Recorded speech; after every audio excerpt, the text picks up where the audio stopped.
আপনার স্ত্রী নামাজ পড়ে না, কোনো চিন্তা নাই, কোনো ভাবনা নাই,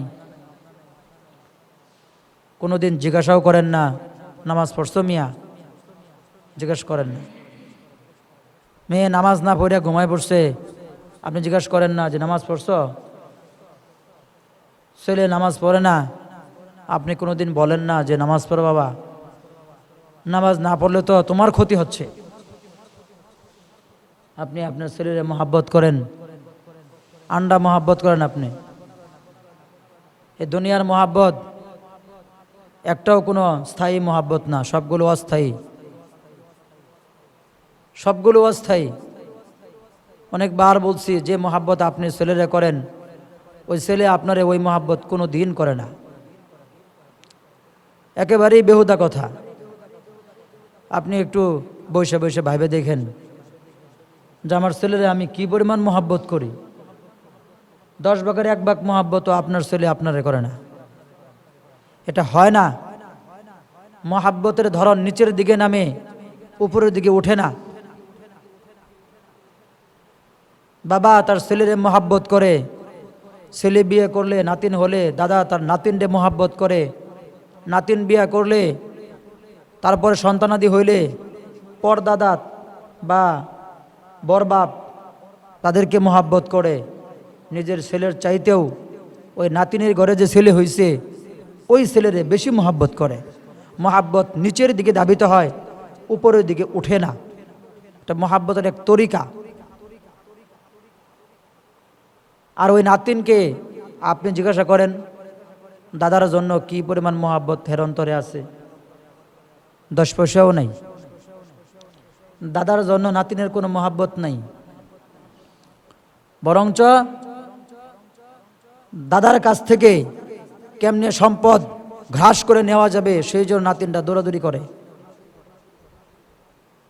দাদার জন্য কোনো মহাব্বত নাই। কোনো সময় যদি এরকম হয় যে বাবা আগে মারা গেছে, দাদা পরে মারা গেছে, তো ওই দাদার জন্য নাতিনরা তো আমলও করে না, কিছু আমল করে কবরে সোয়াবও পাঠায় না, কিছুই করে না। বরঞ্চ আরো বলে আমার দাদা আমার বাপটারে খাইছে, হ্যাঁ বাচ্চা রয়েছে, আমার বাপ মরে গেছে, এ দাদার সংসার বাঁচাইতে যায় আমার বাপটা মরছে।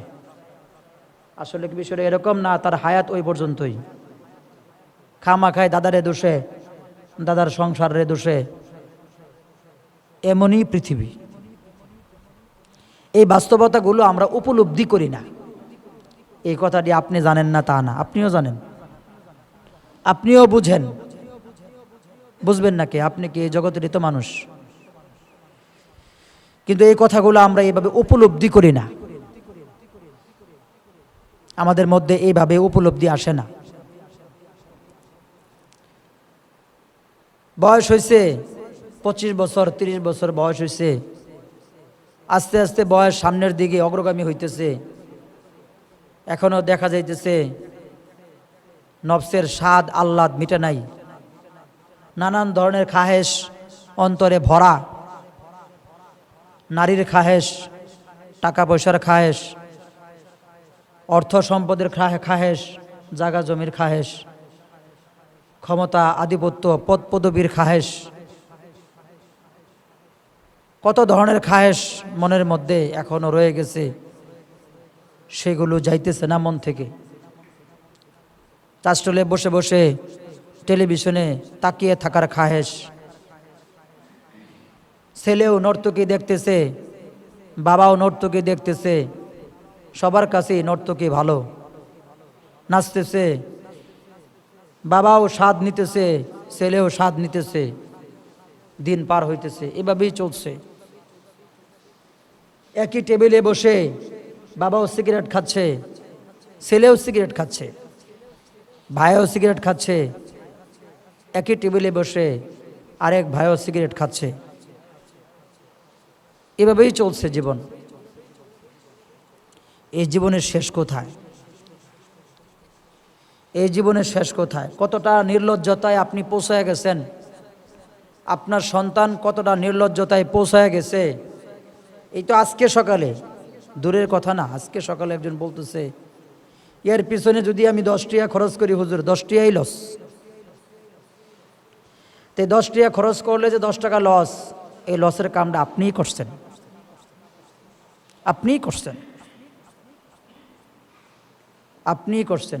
খামাখা সন্তানের দোষ দিয়েন না, সন্তানের দোষ দিয়ে লাভ নেই, সন্তানের দোষ দিয়ে কোনো লাভ নেই। 10 টাকা খরচ করলে যে লস, এই লসের কামটা আপনিই করছেন। এজন্য এই সন্তান একই সাথে বসে আপনি বাড়িতে টেলিভিশন চান, সন্তানের সাথে বসে বসে আপনি বাড়ির সবাইরে নিয়ে বসে বসে আপনি বাড়ির ভিতরে টেলিভিশন চান। ওই টেলিভিশনে কত ধরনের নাচানাচি আর কত কিছু হইতেছে।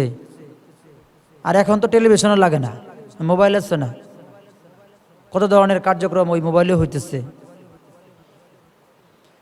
আল্লাহ তাআলা আমাদের সবাইকে হেফাজত করুন। এই জন্য মানুষ আল্লাহওয়ালা হইতে পারতেছে না। এই মোবাইল মানুষের আল্লাহওয়ালা হওয়ার পথে 1 নাম্বার বাধা।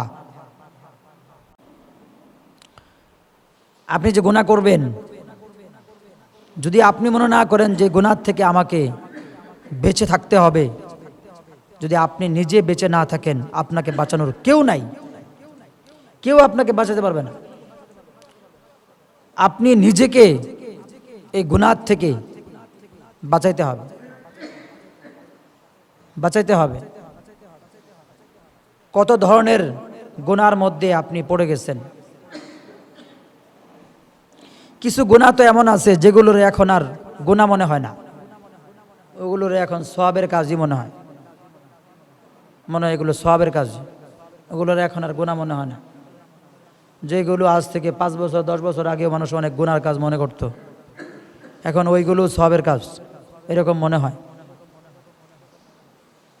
এই জন্যই তো আমাদের ইমানের কোনো স্বাদ নাই, এই ইমানের কোনো পাওয়ারও নাই, এই ইমানের কোনো শক্তি নাই। মুনকির নকিরের জবাব যে এই ইমানের মাধ্যমে আপনি দিবেন, মুনকির নকিরের প্রশ্নের জবাব আপনি কি দিয়ে দিবেন? ইমানের মাধ্যমে। কবরে কোনো আমলের প্রশ্ন হবে না, কবরের সবগুলো প্রশ্ন হবে ইমানের প্রশ্ন। আপনি কোন শ্রেণীর মানুষ, সেই শ্রেণীর প্রশ্ন হবে। কোন শ্রেণীর মানুষ, সেই প্রশ্ন হবে। কোন কোন দলের মানুষ আপনি? আপনি কি নবী মুহাম্মদের দলের, না ওই ইহুদ নাসরা খ্রিস্টানদের ফাসেক ফুজ্জার পাপিষ্ট নাস্তিকদের দলের? সেই প্রশ্ন হবে, সেই প্রশ্ন হবে। তো ওইখানে যে আপনি উত্তর দিবেন, ওই উত্তরটা তো আপনি ইমানের মাধ্যমে দিবেন। তো ইমানই তো আপনার মজবুত নাই, আপনার ইমানে দুর্বল, আপনার ইমানটা লড়বড়া, ফু দিলে নিবে যায় সেই ইমান। এই ইমান দিয়ে আপনি কবরে মুনকির নকিরের প্রশ্নের জবাব কেমনে দিবেন? আমরা তো কিতাবে পড়ছি, মুনকির নকির যখন কবরে আসবে তখন আসমান থেকে কবর পর্যন্ত সিঁড়ি হয়ে যাবে। আর ওই সিঁড়ি, এক একটা সিঁড়ি এত বড় বড় সিঁড়ি, ওই সিঁড়ি দেখাই মানুষের ভয় করবে। যে আসতেছে তাকে তো পরে পরে দেখবে, সে তো পরে ওই সিঁড়ি যে তৈরি হয়ে গেছে, ওই সিঁড়ি দিয়ে যে মুনকির নকির নামবে, ওই সিঁড়ি দেখাই ওই মৃত ব্যক্তির, ওই কবরে থাকা ব্যক্তির এমন ভয় শুরু হবে যে ওই ভয়ে তার কবরে কম্পন সৃষ্টি হয়ে যাবে। কিন্তু তাকে বাঁচাবে কে? তাকে ওই ভয় থেকে মুক্ত করবে কে? আর এক একটা সিঁড়ির মধ্যে মুনকির নকির পাড়া দিবে, আর এত বেশি আওয়াজ হবে। সূরা বাকারার মধ্যে আল্লাহ তাআলা বলছেন, বিজলি যখন চমকায়, ঠাটা যখন পড়ে, তখনই জোরে আওয়াজের ঠাটা পড়লে মানুষের অন্তরে কম্পন ধরে, সে ভয় পায়। তার চেয়েও আরো হাজার হাজার গুণ বেশি আওয়াজ হবে মুনকির নকির যে সিঁড়িতে পা দিবে, ওই পায়ের আওয়াজের গর্জন। কতগুলো সিঁড়ি হবে আর কতগুলো আওয়াজ হবে, আর ওই মৃত ব্যক্তির অবস্থা কি হবে, ওই মৃত ব্যক্তির অবস্থা কি হবে? ভাবেন এগুলো? ভাবেন না তো। এইভাবে ভাবতে থাকেন, এইভাবে ভাবতে থাকেন, আপনার জিন্দগি এমনিতেই সুন্দর হয়ে যাবে, এমনিতেই আপনার জিন্দগি সুন্দর হয়ে যাবে। কোনো কিছু উপলব্ধি না হইতে পারে, কবরের যে অবস্থা সেটি আপনার কাছে গুরুত্বপূর্ণ কিছু মনে না হইতে পারে, কিন্তু কবরের যে ভয়াবহতা আছে, কবরে যে মানুষের ভয়াবহতা হবে, শাস্তি হবে, সেটার আন্দাজ আপনাকে এখন থেকে করে যেতে হবে। আমল যদি আপনার না থাকে, এই ভয়াবহতা থেকে কেউ রক্ষা করতে পারবে না, কেউ না। ওই মুনকির নকিরও না। ওই মুনকির নকির তো সে আল্লাহর হুকুমের গোলাম, তাকে যা নির্দেশ দেওয়া হয়েছে, কি হবে না হবে সেটা তার ভাবার সময় নেই, সে ওইটাই করবে। উপর থেকে আল্লাহর পক্ষ থেকে যা নির্দেশ হয়েছে সে ওইটাই বাস্তবায়ন করবে কবরে এসে, সে ভিন্ন কিছু করবে না। আপনার কান্না, আপনার চিৎকার, আপনার চেঁচামেচিতে তার সিদ্ধান্ত পাল্টে যাবে না, সে ওইটাই করবে, ওইটাই সে করবে, ওইটাই সে করবে। এবং এই সময়টা খুব কম সময় না, 40,000 বছর।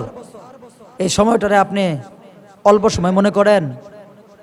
এটা কি অল্প সময়? 40 দিন? এটা কি 40 মিনিট?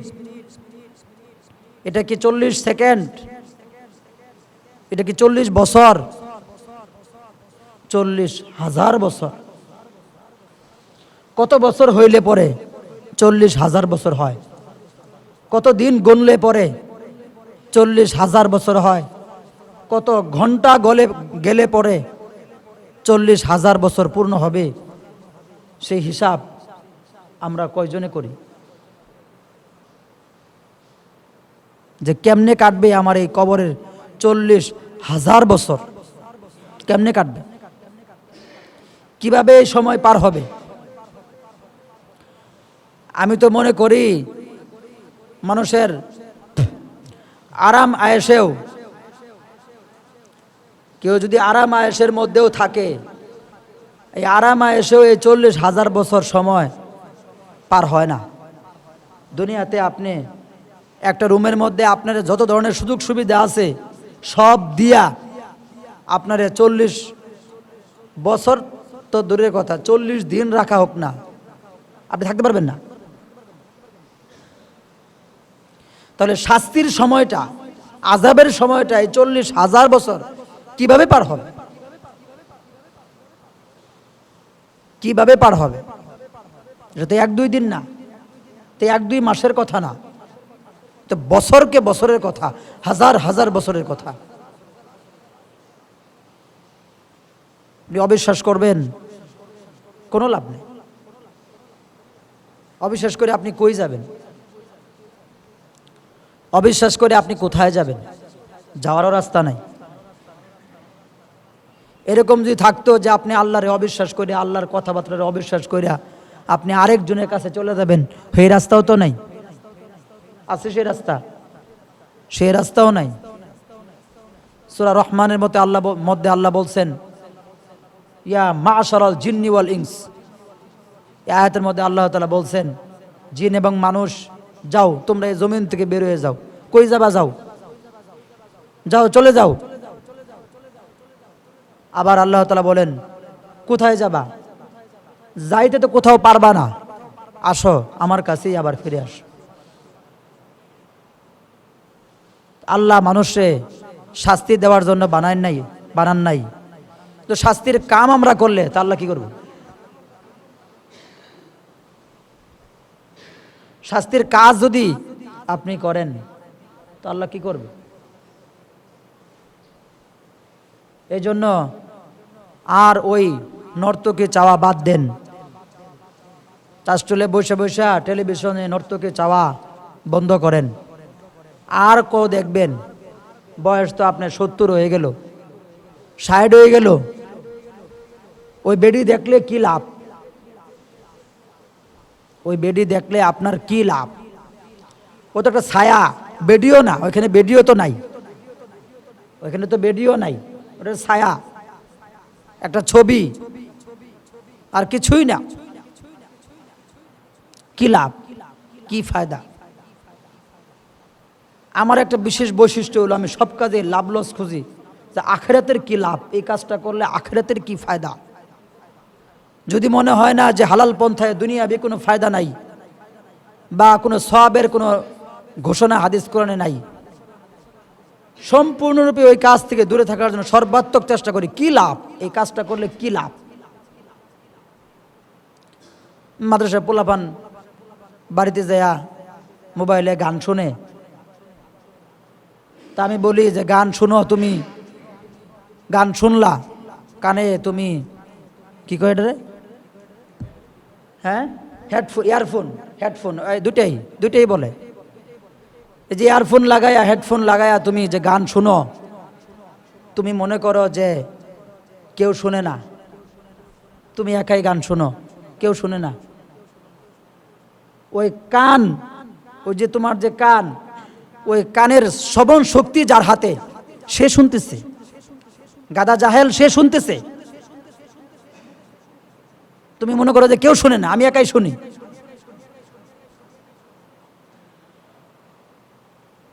কানের মধ্যে হেডফোন লাগাইলে, ইয়ারফোন লাগাইলে পাশে থেকে কেউ কিছু শোনা যায়? শোনা যায় না। তো হে মনে করে যে কেউ শুনে না, আমি যে গান শুনি কেউ শুনে না। ওই কানের মধ্যে যে জিনিসটা দিচ্ছে, ওইখান থেকে যে আওয়াজটা বের হচ্ছে, ওই আওয়াজ শ্রবণ করার জন্য যে শক্তি তোমারে দিছে, সে শুনতেছে। তোমার খবর আসেনি? তোমার তো খবর নাই, তুমি তো মনে করো যে কেউ শুনে না। এ আর এক আম্মু কি কাজ, যে কেউ জানে না। আর এই সামনে যারা বসে আছে এরা কেউ তো কেউ না, এরা শুনলেই কি না শুনলেই কি। এখানে যারা বসে আছেন সবাই শুনলেন আমার হুজুর গান শুনলেন, এটা আসলে আমি শুনি না। আপনারা শুনলেন যে আমি শুনি, এতে আমার কোনো ক্ষতি হবে? কিচ্ছু হবে না। সবাই জানেন হুজুর কোনো গান টান কিছুই শুনে না, কিন্তু আমি শুনি। আপনারা আমার গুনাহ থেকে বাঁচাতে পারবেন? কোনো দিন বাঁচাতে পারবেন না। সবসময় বলি গোপন গুনাহ থেকে বাঁচতে হবে। এই গোপন গুনাহ মানুষকে ধ্বংস করে দিচ্ছে। মানুষের সামনে, লোকের আড়ালে যে সমস্ত গুনাহগুলো হচ্ছে, সেই গুনাহগুলো মানুষ আল্লাহওয়ালা হওয়ার পথে সবচাইতে বড় বাধা। গোপন গুনাহ মানুষ দেখলে আমল করে, না দেখলে আর আমল করে না।